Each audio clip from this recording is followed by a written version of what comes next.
I have made my way to the other side of the trellis. That's not really easy because the squash is growing all the way alongside the garden bed here, and there's only a little bitty tiny footpath on the side left here to walk through. So I made my way through here, and on the other side here we have our little teepee.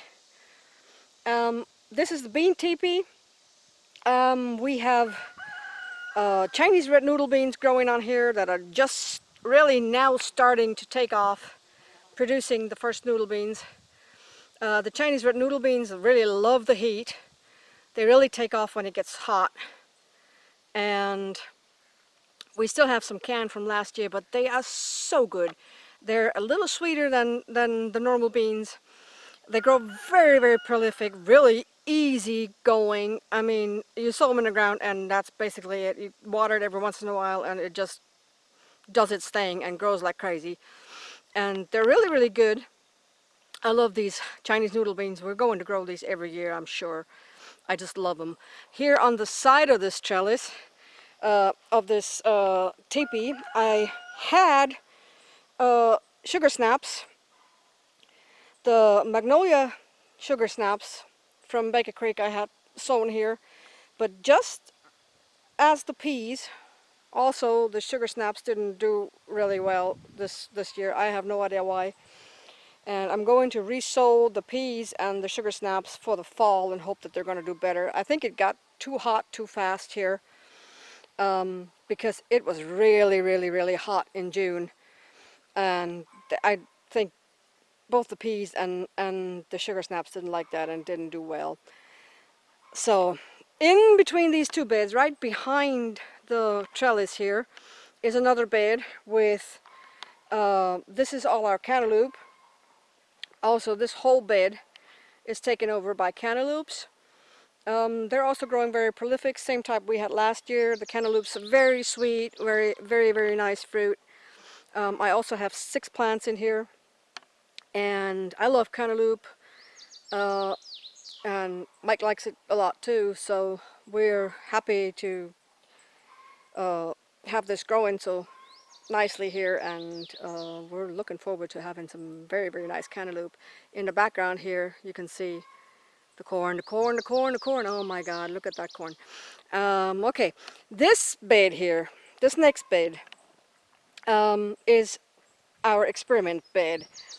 In this bed, we have planted, this was an experiment that I made because I used to buy this fruit in Germany at the store all the time. This is ground cherries.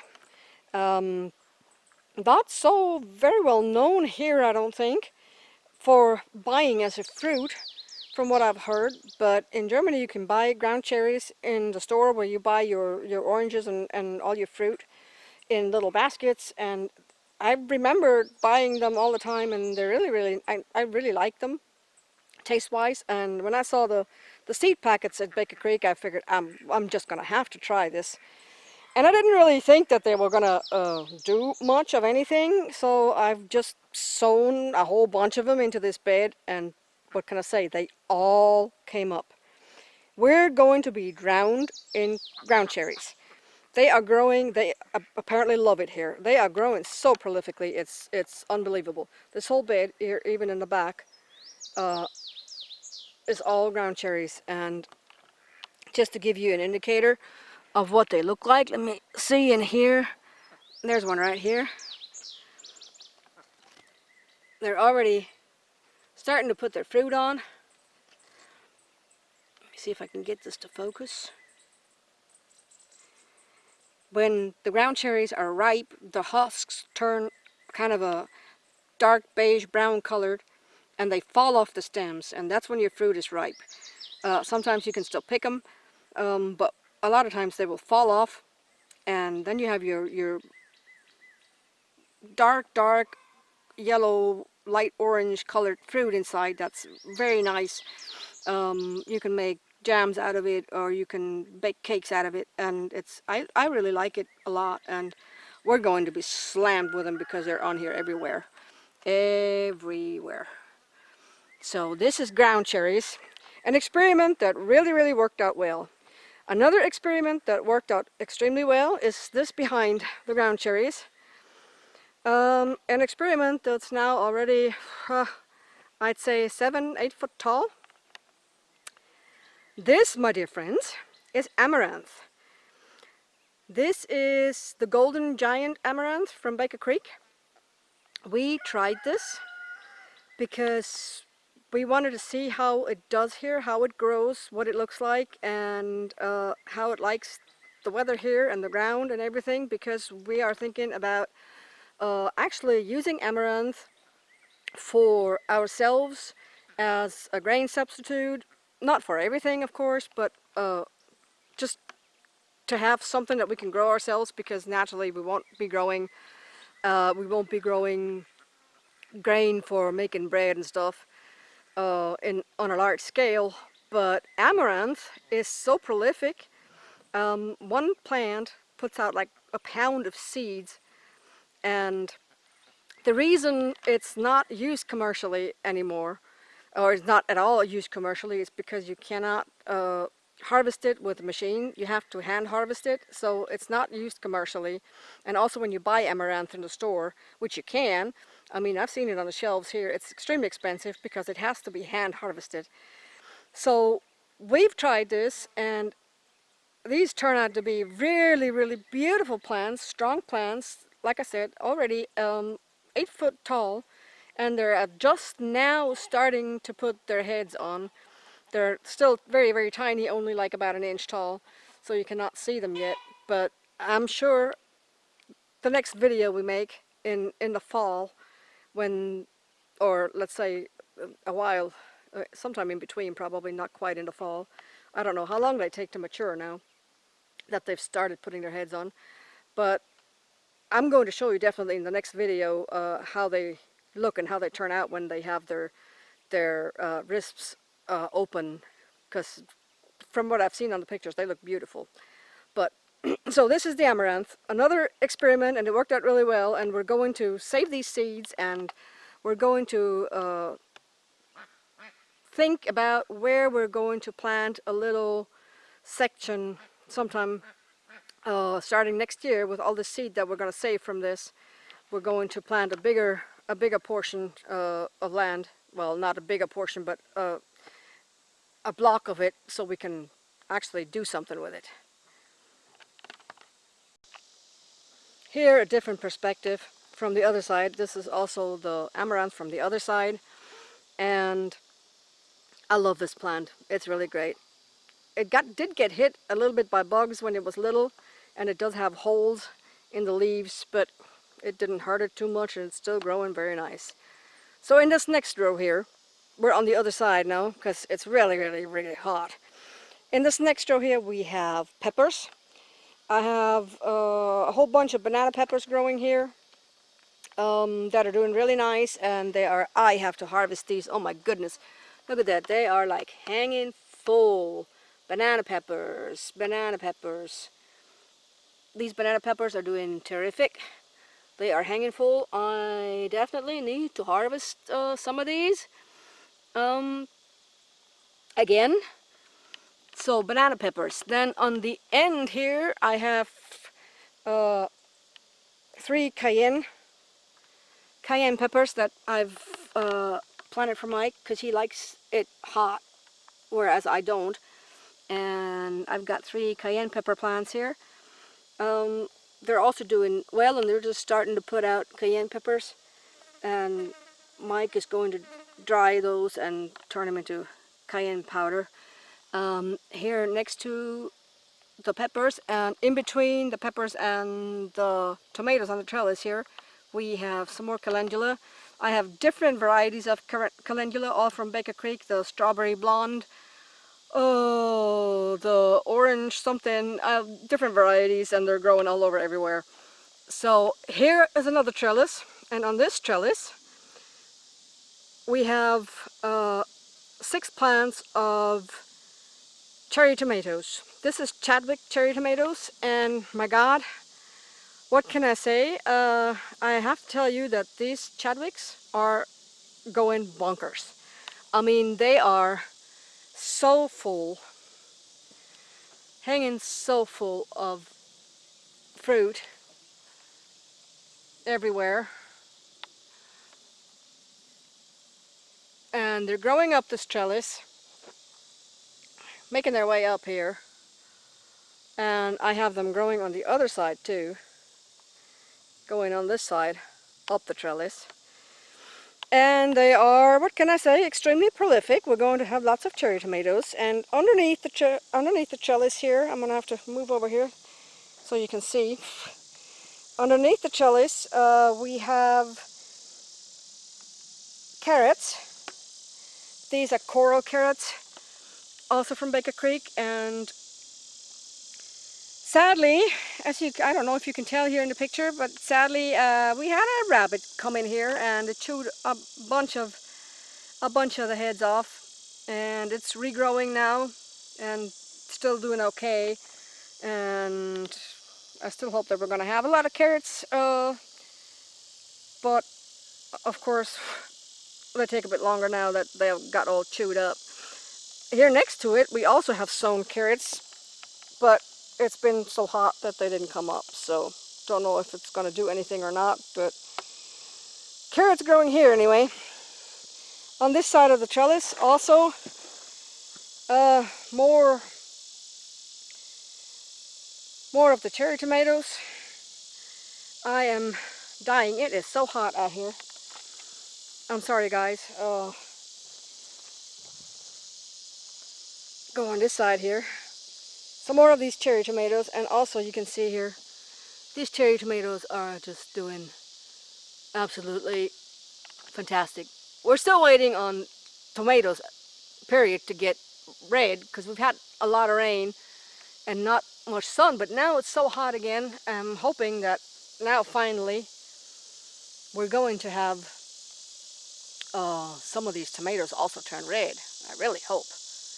But hanging full and working their way up on the trellis here. Okay, on this side of the trellis also calendula, some more. This is some of the strawberry blonde here. Very, very pretty. It's very sunny, so you can't really tell all that much.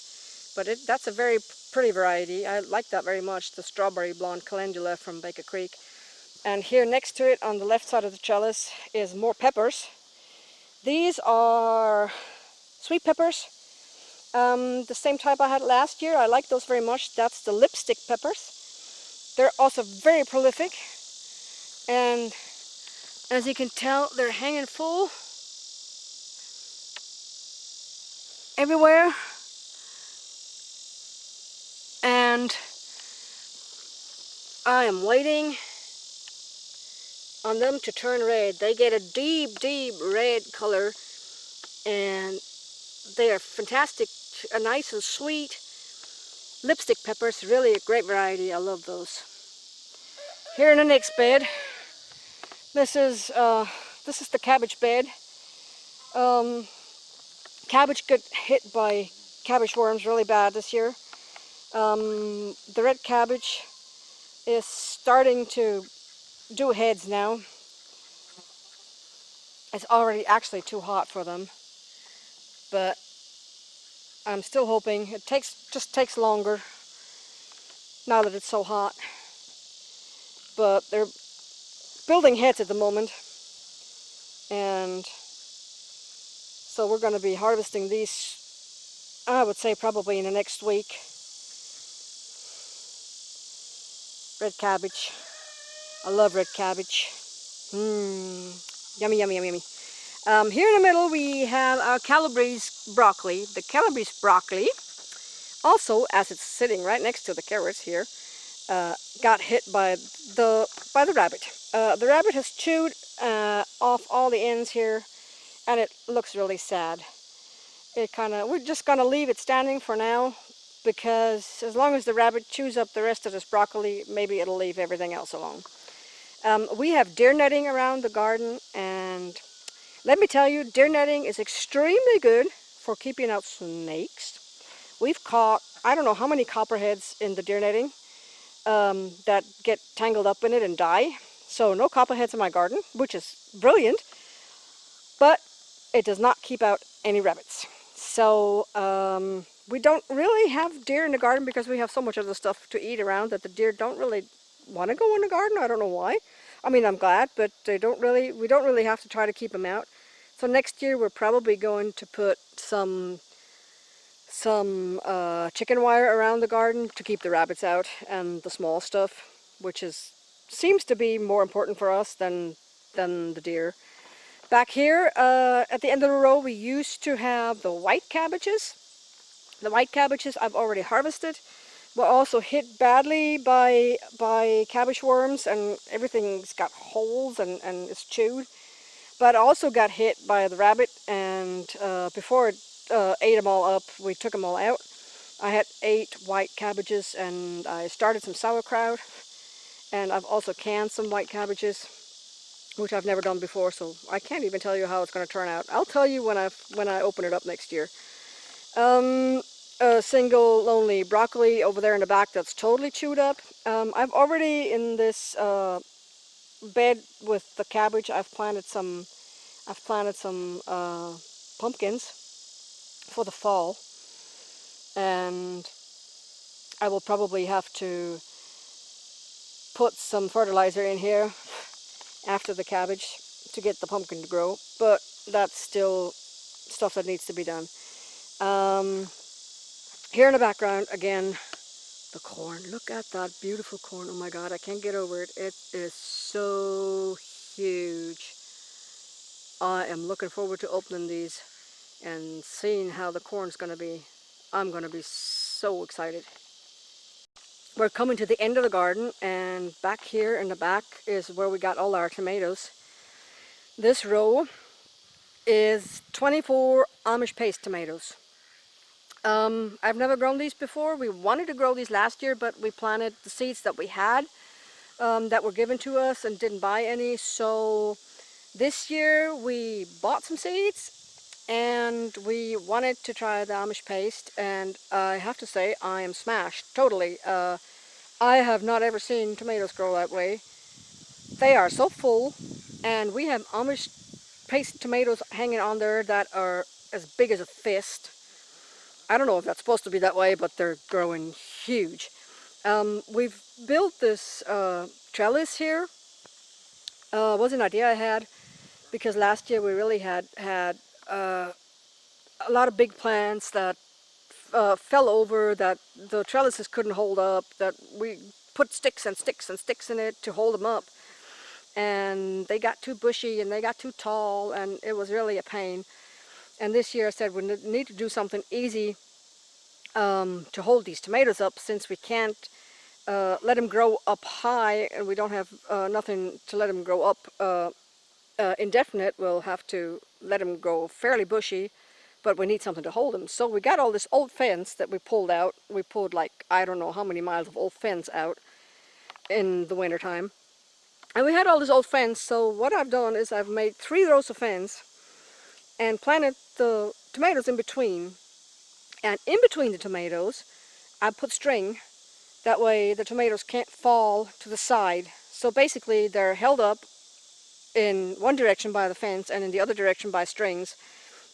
I can show you in here how I've done this. I don't know if you can see this here. See, I've got the strings tied in here. And basically that's what holds them up. And I do my tomatoes, I clean them out on the bottom so they don't get any rot from the ground.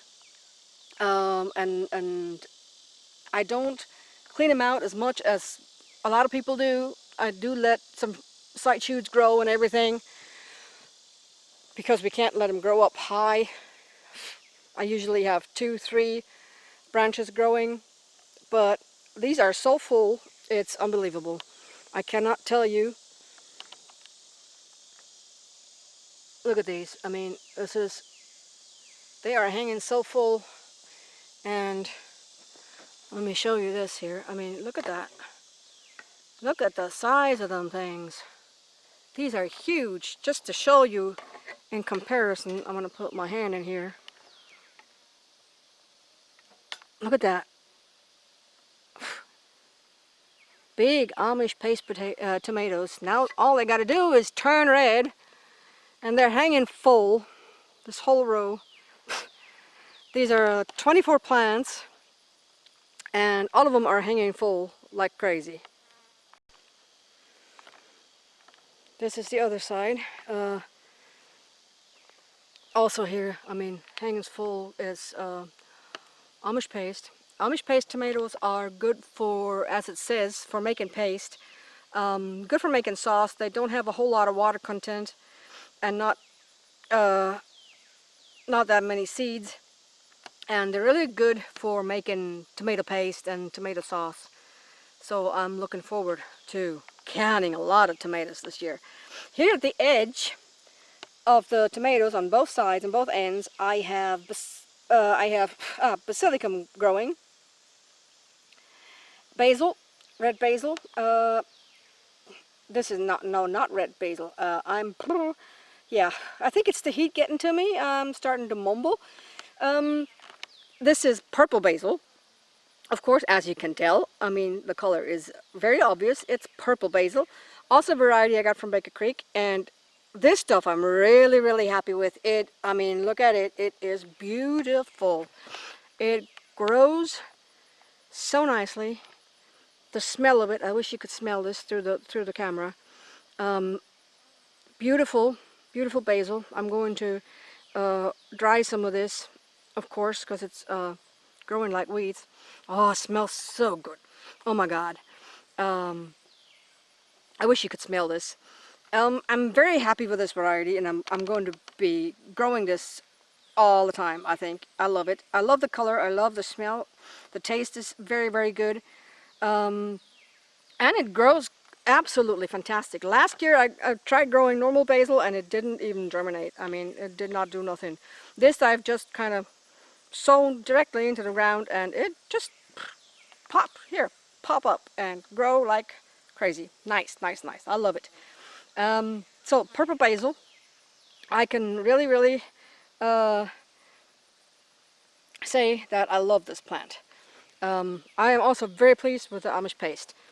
So far, really, this year, I'm very happy with most of my garden. Back here, I have more tomatoes. How can it be? More tomatoes here in the back. Let me make my way through here. This is the path in between the tomatoes. And this here is a row of a row of eight. A row of 8 Cherokee purple tomatoes. The Cherokee purples grow fairly bushy. They get kind of purple tops, purplish, and in my opinion, those are the best tomatoes I've ever tasted. They are so tomatoey, it's not even funny anymore. I mean, as most of you know, I'm from Germany, and I've not ever tasted tomatoes like that. I tried these last year, and I was like under the table with glee. It was so good. And last year we had I had 2 plants, and they didn't really, I mean, they kind of went so crazy on me, went so bushy and so heavy that they all fell over, and the tomatoes kind of were half eaten by bugs and didn't do really well. This year, as you can tell, they're growing nicely, very bushy. I do once in a while I'll go through and I'll take out some branches, and as I said, I clean out on the bottoms, but I do let them grow bushy, and I can show you here. Look at that. Isn't that nice? Nice Cherokee purple tomatoes. But also these are all still very green, and I'm hoping that with all this heat and sun that we're having now, that some of these tomatoes are finally going to start turning red here. But look at that. I mean, they are just, oops, they are just so full everywhere. It is amazing. I have a small calendula growing here. It's so shaded out that it's a little later than the others. But this is all Cherokee purples, and they're hanging full. I mean, they are really also, look at that, they are hanging full, and they need some sun, and they need to get red, or purple as the case is in this case. I'm looking forward to those. God, I cannot wait until those are ripe. Okay, next one. We're almost done now, guys. You are very patient with me. This is the last bed here in the garden. And in the last bed here, we had the potatoes in here. The potatoes are all harvested. And in this bed, Mike put some compost in, and we worked it in, and we now have a second crop of corn growing here. The second crop of corn that I've sown here is a shorter corn, not shorter, corn that doesn't take as long. I don't know if it's going to be shorter, I think, though, since the other one's really high. But what I've sown here is True Gold corn, also from Baker Creek. Also supposed to be an heirloom, and it only takes 70 to 80 days. So since it's mid-July now, and we have until, well, probably the 20th of October is our frost date, I think. This should give us a nice second crop of corn. I've sown this a couple days ago, and they usually germinate fairly fast. So this is going to be a second crop of corn. And in the back here behind the tomatoes, we have the onions, and they're about ready now. I have about 200 onions in here, 2 different varieties, and they are about done. And I'm just waiting for the greens to start turning brown. They're already falling over, as you can see. I'm waiting for them to turn brown so we can harvest the onions. Here, the back, you can see again the corn, how big it is. Crazy. Behind the garden here, we're done in the garden now. Behind the garden here, you can see this is our compost pile, and we have a little fence around it on this side and on the back. And on this fence, I planted some gourds, just to kind of separate it off a little bit. I have bottle gourds growing on here, and I have jackpea little pumpkins, the little tiny Halloween pumpkins growing on here for decoration purposes. And like I said, I also have a tomato that's growing wild in there, and we had some wild, some squash, or some gourds, actually some gourds, not squash, some squash coming up. Some volunteer tomatoes and volunteer squash, or gourds, that came up. And the ducks are heading to the compost pile. The ducks and the chickens love this corner here. As you can tell, they're having a fun time in the compost pile. So this was the garden.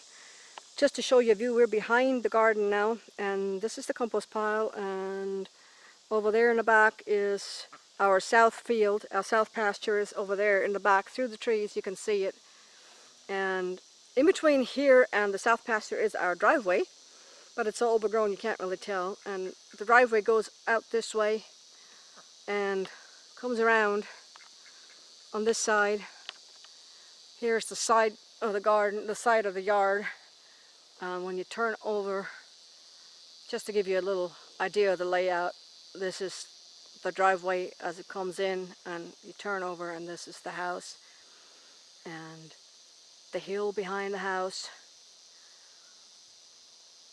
All the way over there in the back is the chicken coop and the garden shed, and this is our hill.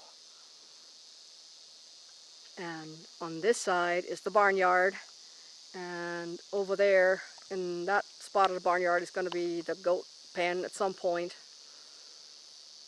So just so you have a little idea of the layout here of the farm.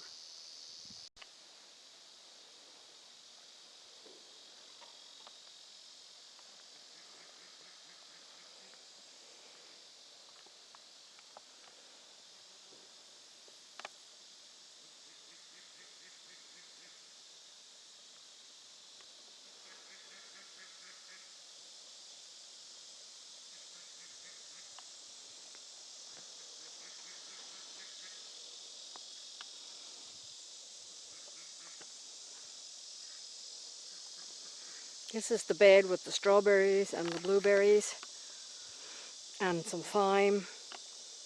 We've already harvested a few strawberries that I've just planted in the spring.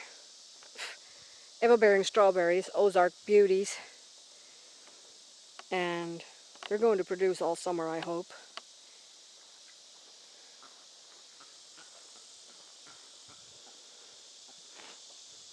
Here next to it, another little herb bed.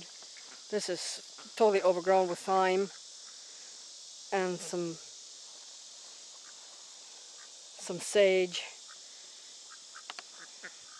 It's also got some rosemary in it and some lavender, but it's fairly overgrown at this point. I need to clean this out, cut some of it and dry some of it. This at some point is going to be our leisure and butterfly garden sometime in the future.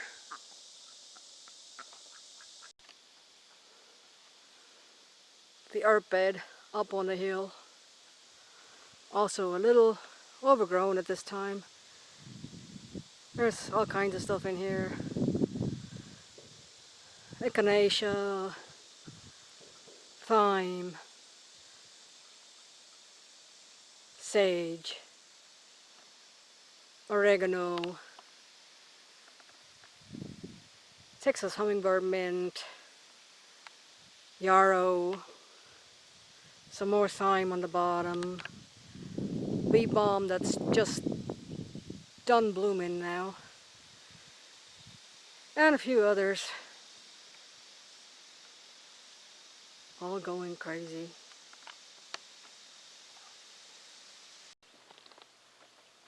So, this was our midsummer garden update. I hope you enjoyed it and it wasn't too long. I hope this kind of give you an idea of what we got going on in the garden and in and around the house a little bit. Well, it's been a while. We definitely need to make more videos, we know, but you kind of get to working and forget about everything else.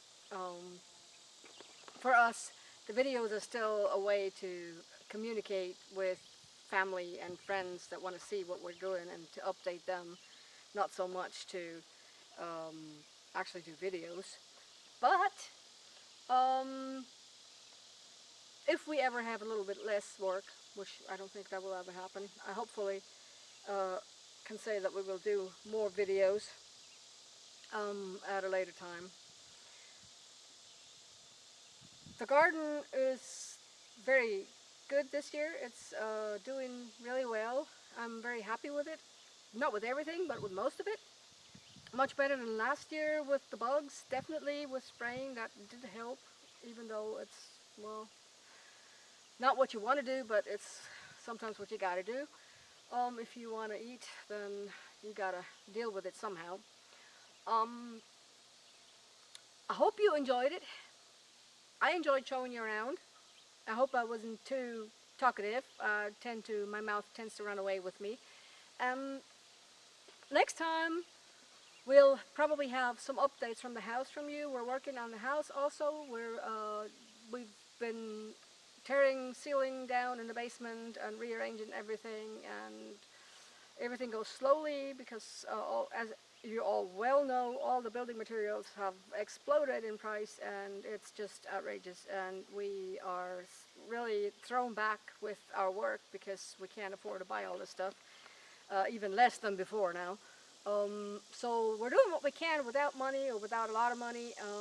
Basically that's tearing everything out still and cleaning up and more cleaning up and more cleaning up, and when you got this corner cleaned up, you clean up the next corner. So that's basically what we're doing, is cleaning up the 30 acres. We'll be busy for a while. Like I said, we're also working on the house, so maybe next time we'll have a little update for you about the house and everything that's going on inside. And I hope you enjoyed it, and I hope you'll stay tuned with the next videos, and if you want to, hit the subscribe button, and we'll talk to you next time. Bye from Wildcat Farm.